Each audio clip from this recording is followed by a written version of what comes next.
This morning on DC News Now, we're talking about a warm start to the day. Look at these temperatures, upper 40s to low 50s yet again. And we're also noticing a few showers sliding by. These are very light and very isolated. We'll eventually notice drier conditions and a warm up later on today. I'm talking about the 70s for your Thursday afternoon. All latest details coming up.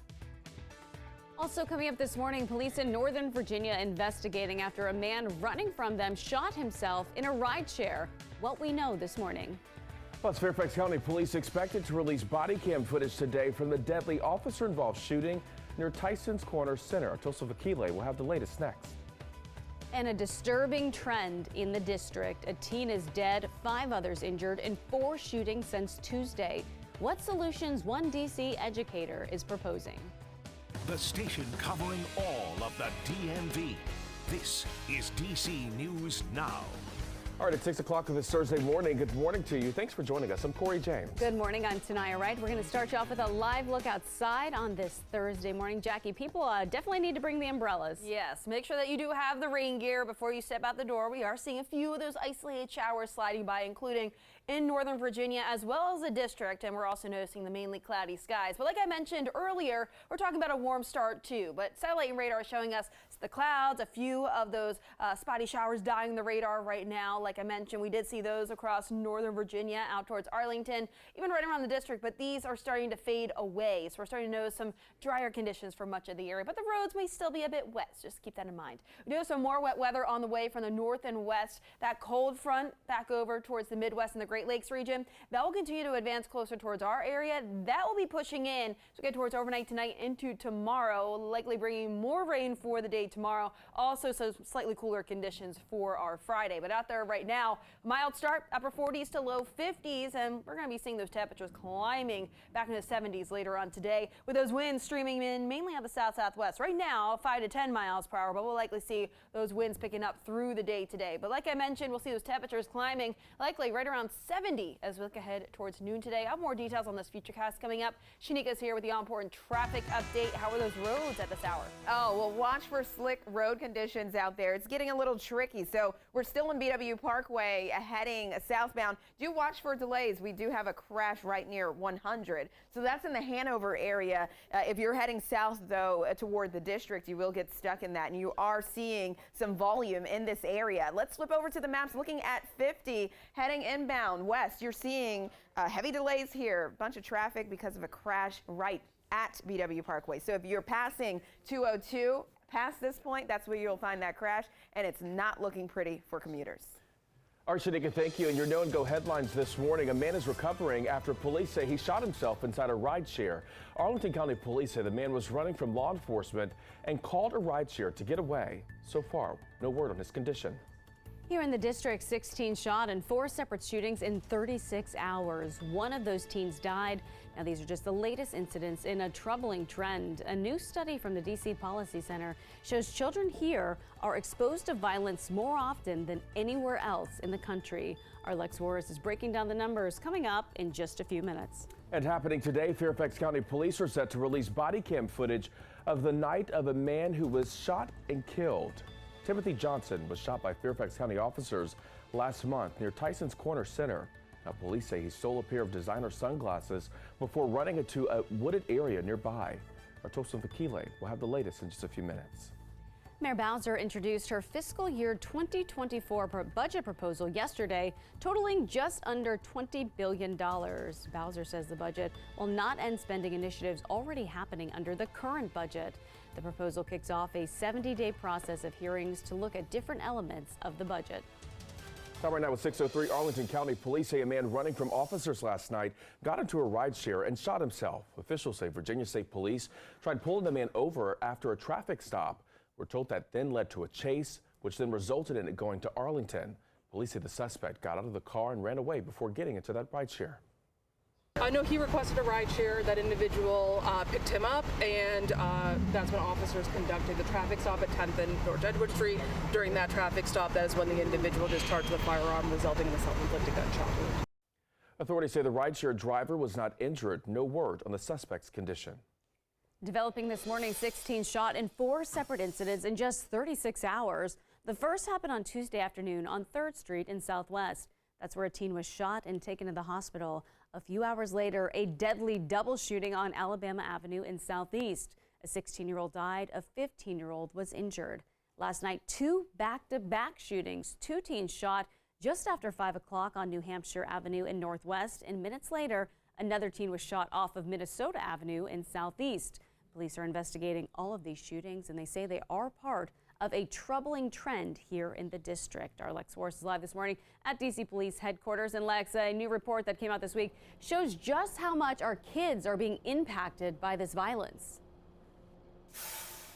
Yeah, that's right. And that new report coming from the DC Policy Center actually shows that DC kids see and are exposed to more violence than other kids across the country. Now, this report was actually written by a DC principal. Her name is Jasmine Brand. Now, she sees firsthand how young people are impacted by violence, and far too often it's personal for them, getting hurt themselves or their friends being hurt. And according to the report, 7.4% of DC children were victims of or witnesses to violence in their neighborhoods in 2020 and in 2021. The national average is only at 3.8%. Well, Brand considers this report to be a call to action for the rest of the community. Whether you're in education or not, everyone has a role and responsibility in supporting our young people. So get involved with your local school, get involved with organizations which support students and young people in some way through donations or just the gift of time. Well, this report also pushes for more mental health services in schools, and we know that Mayor Bowser presented her budget to the DC Council just yesterday. Part of that was funding or extra funding for recreation centers and activities for kids to take part in after school that would keep them busy rather than them continuing on in the cycle of violence. Live in Washington, I'm Lex Juarez, DC News Now. Thank you, Lex. Your time right now is 6:06 this morning. Police in Fairfax County are investigating a domestic-related murder-suicide in Reston. This comes after officers say they discovered two bodies near a trail. Investigators say they found a weapon at the scene. They say there is no threat to the public, and the identities of the two have not yet been released. We are working to gather more information from police.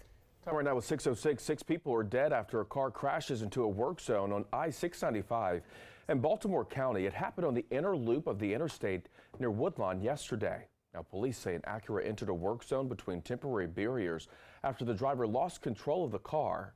The driver hit multiple construction workers before overturning. That driver was taken to a local hospital. Police have not released the names of the people who have been killed. And Maryland Governor Wes Moore responding to the news of that crash. In a statement, he said in part, quote, "My heart goes out to the victims and families affected by the tragic crash," end quote. Moore says he will provide more information when it becomes available. And today, body cam footage in the death of a man shot by Fairfax County Police near Tyson's Corner Center last month is expected to be released. DC News Now's Tosin Fakile is live this morning with this story. And Tosin, while we are waiting to see this video, we know the family of the man who was shot and killed, that they have seen it. What has been the response? Well, shock and pretty much saying what happened to Timothy Johnson was pretty much an execution. That's what they say. But Timothy Johnson's mother and the Johnson's family attorney were shown that video yesterday by police. Johnson's mother, Melissa, said it was tough watching that body cam footage that was about 8 minutes long. And the incident before that shooting happened all started here at this Tyson's Corner Center behind me. Now, 37-year-old Timothy Johnson was shot and killed by Fairfax County Police about a month ago after officials say Johnson was accused of shoplifting a pair of sunglasses. On Wednesday, after watching the body cam footage, the family's attorney said what happened to Timothy was an execution. Melissa Johnson said the video that she and the family's attorney saw showed about 8 minutes of officers chasing her son into the woods, yelling for him to lay down and stop running. On February 22nd, 2 Fairfax County officers chased Johnson to a wooded area by Tyson's Corner Center. In that wooded area is where they shot the 37-year-old who was hit in the chest. Now, right after that shooting, police say they didn't know if Johnson was armed at the time, but after a later search of that area, they said no weapon was found. Officers Sadler and Shiflett did not know his name, did not know his age, did not know where he went to school, did not know the names of his children or anything about his past personal or judicial history. The only thing they knew was that he was black and male and had allegedly triggered an alarm from a store for some sun. Now, Melissa Johnson said even after seeing that footage, some things still don't make sense and they are still waiting for some answers. Now, Fairfax County's top prosecutor said he has also seen the body cam footage shown to Johnson's family and says over the next few weeks, he will make a decision on how best to move forward in this case. The body cam footage will be released to the public today at about 1 o'clock this afternoon. So stay with DC News Now. We'll bring you the latest from police once we get that body cam footage. For now, we're live in Tyson's Corner. I'm Tosin Fakile for DC News Now. Back to you.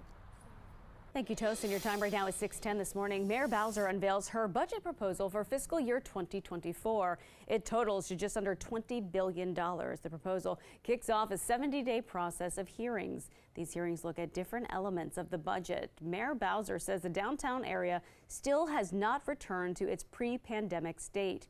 She says a portion of the money will be used to bring life back into neighborhoods and businesses. The mayor's office looks to spend about $100 million to grow and expand the Great Streets program, fund improvements at Farragut Square, buy commercial property, and bring a full-service grocery to the East Capitol Gateway. Now, this budget will not end spending initiatives already happening under the current budget. According to the mayor's office, all new proposals would be additions and not substitutions.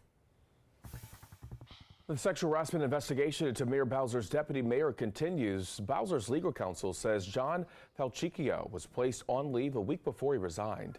Now, that happened on March 17th, and officials say Falchicchio was notified about the sexual harassment allegations March 9th. They were then filed by a woman in D.C. government.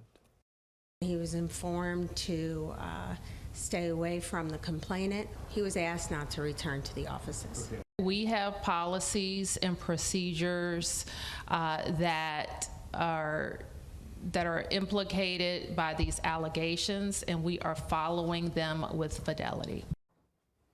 Mayor Bowser said Falchicchio resigned on his own. City lawyers are encouraging other potential victims to come forward.